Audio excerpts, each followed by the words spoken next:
Hi all, let's continue our look at the evolution of chess style.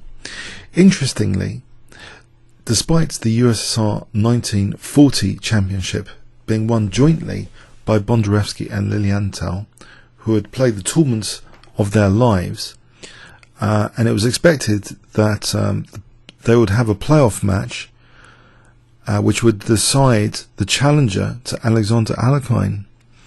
That was the original plan in 1940, or so the players believed. But in 1941, instead, a USSR absolute championship was created. And there's some kibitzers on chessgames.com which believe this may have been set up just to show how wonderful Mikhail Botvinnik was. Some controversy around this because it's away from the original plan. Why weren't the two winners from the 1940 championship put in a playoff to decide the absolute winner to challenge Alexander Alekhine? We could have had, theoretically, one of those two maybe winning against Alekhine later and becoming world champion. We could have had Botvinnik as world champion or Lilienthal as world champion. But instead, the 1941 championship was actually won convincingly by Mikhail Botvinnik. There's some notes about this I found at chessgames.com. Taking place in the cities of Leningrad and Moscow, the winner of the match tournament was going to be the challenger of Alexander Alekhine's world title. The USSR Absolute Championship of 1941 was brought about by the results of the 12th USSR Championship in 1940. Following the Russo-German Non-Aggression Pact of August 1939, the Soviet Union had annexed the Baltic states of Latvia, Lithuania and Estonia, as well as the eastern parts of Poland. This meant that players like Keres, Petrov, Mikhail were eligible to play in the 12th Soviet Championship. As Andrei Lilienthal has been granted Soviet citizenship, it was also eligible to compete as well.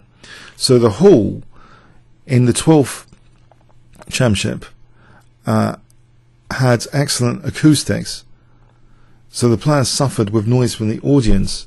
So that was the year before, and Botvinnik, who was leading after 9 rounds, had felt his performance the year before was being affected by these conditions, and that's why he ended up sharing 5th and 6th places with Botvinnik, behind Botvinnik and Lilienthal, who were joint 1st. Smyslov 3rd and Keres 4th. So after receiving a letter from Botvinnik and working behind the scenes, chess organiser and keen Botvinnik supporter Vladimir Nikolaevich Snegiryov persuaded the authorities that a match tournament of the first 6 place getters would be a fairer determination of the champion and hence challenger for Alekhine, rather than the proposed winner of the Botvinnik Lilienthal match playoff. Yes, so the tournament itself is utterly amazing that this happened, this playoff. And this is an utterly amazing game. I'm dumbfounded by this game. Keres against Mikhail Botvinnik.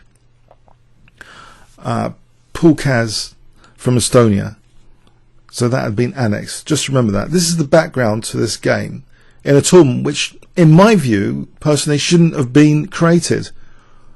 Someone does badly the year before, they write some letter, and somehow he's in a playoff all of a sudden. The achievements have just been wiped out of Botvinnik and Lilienthal. That aside, let's have a look at this game. So Keres playing white against Mikhail Botvinnik.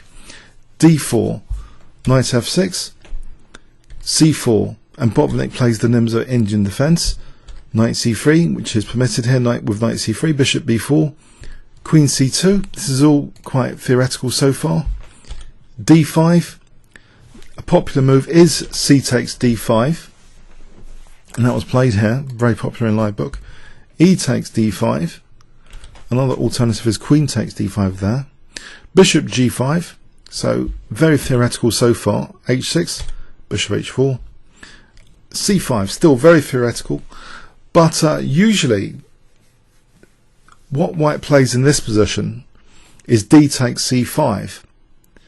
Yes, black is getting some pressure on the centre, and if white reacts meekly with e3. Apparently this is known to be slightly better for black, this position with e3. So often an idea is actually d takes c5 in this position. For example, like this, knight e4, and in this position here with d takes c5, frontal pressure on d5, castling queenside is actually a viable idea.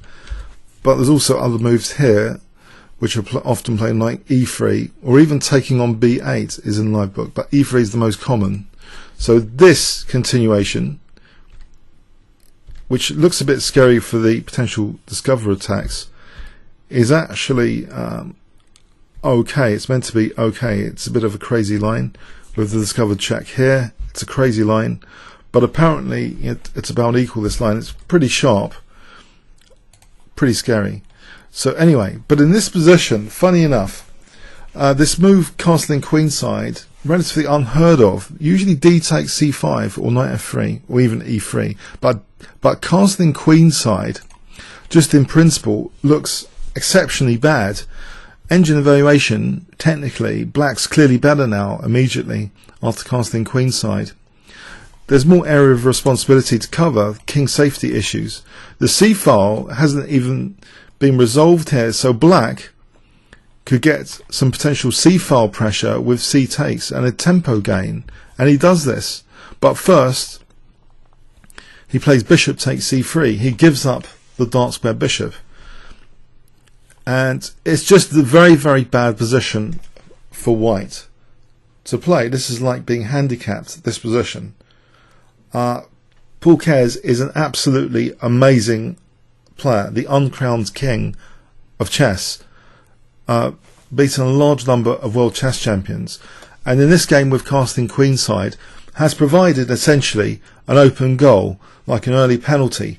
His king's just sitting there on the queenside, and it's looking really, really bad with this imminent c file being opened.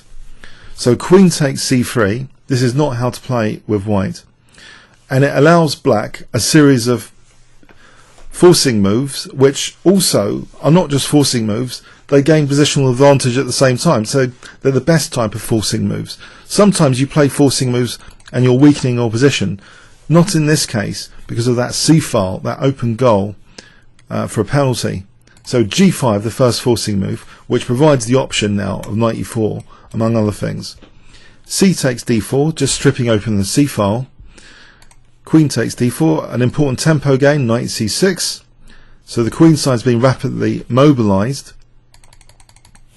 Queen a4. And now the king's not even going to go to b1 here, because bishop f5 cuts that out. So black has this open goal against white's king. Yes, I would say this is one of the worst Paul Keres games on record that I've seen. E3. So yes, the open goal, rook c8, why not? Okay, the knight's pinned for a moment, a slight inconvenience, the pin. Bishop d3. Okay, this does provide the option of king b1, which I guess if white is given several moves in a row, could actually start to repair his position. After queen d7 though, is this really viable? Well, it's unpinning here as well, of course, so the knight's free to move, meaning knight b4 check, etc. is now on the cards. So king b1, not ideal, this protection of the bishop actually. Bishop takes d3, rook takes d3, queen f5. Nasty pin, and very difficult to do anything about that pin. The queen's actually protecting c8, so something like queen c2, it doesn't look particularly appetizing. Something like knight b4 here looks crushing, for example. So in this position, it's already a pretty lost position actually. So e4 was played.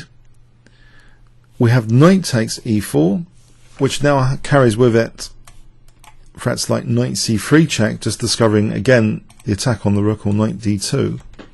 King a1 was played. Not a great way to play the opening for white, spending a long time to get the king to a1 here. Kingside hasn't developed. Black castles now. Rook d1. Okay, getting out of the way. Yes. Now, another very powerful forcing move, but simple one really. It's a pretty logical one. B5. The queen hasn't got too many attractive squares to go to here. Queen takes b5 was played, and we have a back row weakness exploited. Knight d4. The rook can't leave the back row without rook c1 checkmate. Queen d3. Knight c2 check, bringing the king back into the game. And actually in this position, knight b4 is absolutely crushing. We've got all sorts of horrible discovered checks and forced mating sequences on the cards now. If the queen, say, moved, well, there could be a double check, discovered check, winning the queen, or mating, etc.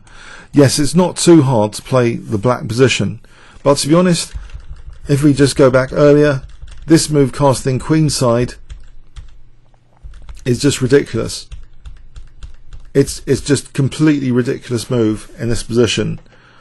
It's not that unbelievably clever for black to just take on c3 and play g5.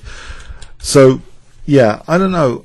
It's a strange game. I think one of the strangest on record for Paul Keres.